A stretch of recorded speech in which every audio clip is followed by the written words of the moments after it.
নমস্কার, রায়বাড়ি রান্নার চ্যানেলে সকলকে স্বাগত। আজকের recipe potato fry with sesame seeds.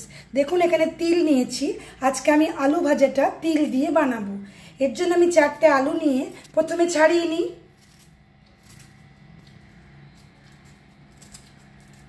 খোসা ছাড়িয়ে যেভাবে আমরা আলু ভাজা কাটি সেভাবেই কেটে নেব।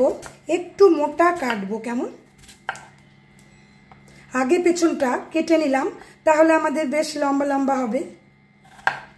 ওটাও নিয়ে নেব পরে।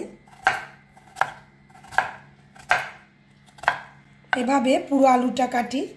পুরো আলুটা আমি এভাবে কেটে নিলাম, তারপরে খুব ভালো করে ধুয়ে নিয়েছি। দেখুন একটু মোটা মোটা আমরা কাটলাম।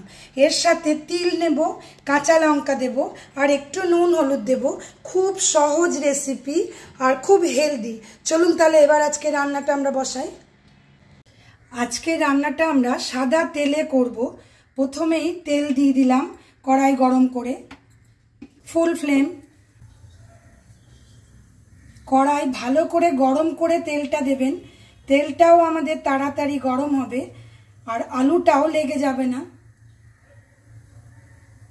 দুটো শুকনো লঙ্কা দিলাম আর একটু 5 ফোড়ন দিচ্ছি।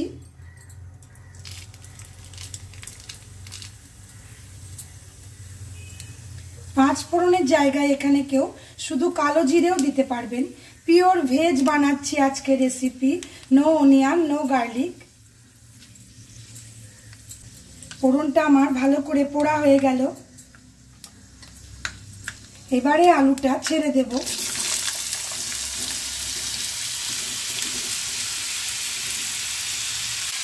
একটু নেড়ে দিই। আলু যারা ভালোবাসেন আজকের রেসিপিটা তাদের জন্য। নুনটা স্বাদ মতো দেবেন। হলুদ দিচ্ছি অল্প। কাশ্মীরি লাল মির্চি দিচ্ছি খুব সামান্য, কারণ আমি ঝালটা কাঁচা লঙ্কা দিয়েই করব।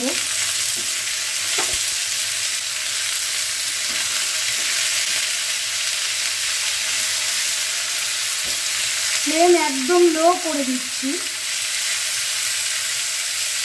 এবারে ঢাকা দিয়ে দেব।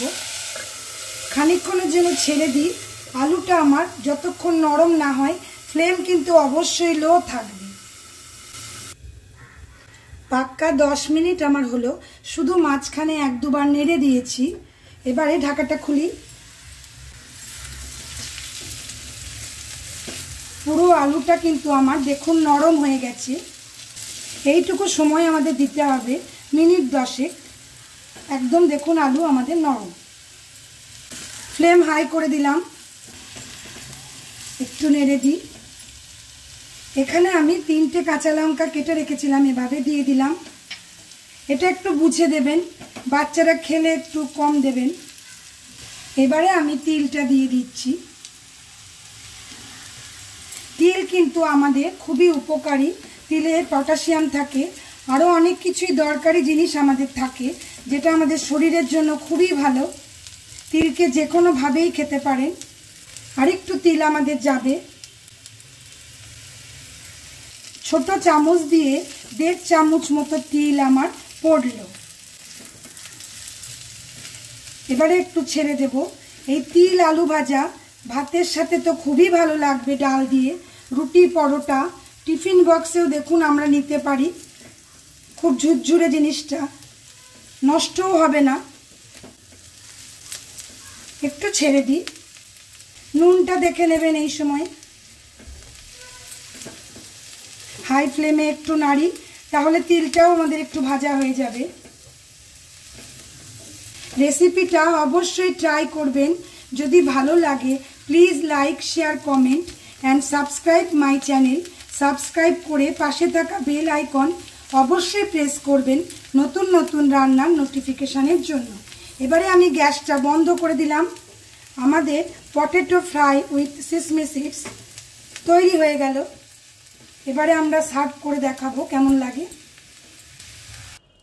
দেখুন 10 মিনিটেই তৈরি হয়ে গেল আমাদের potato fry with sesame seeds.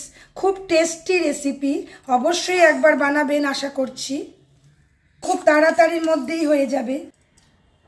সকলে ভালো থাকুন, সুস্থ থাকুন। আজ আমি এই পর্যন্তই, ধন্যবাদ।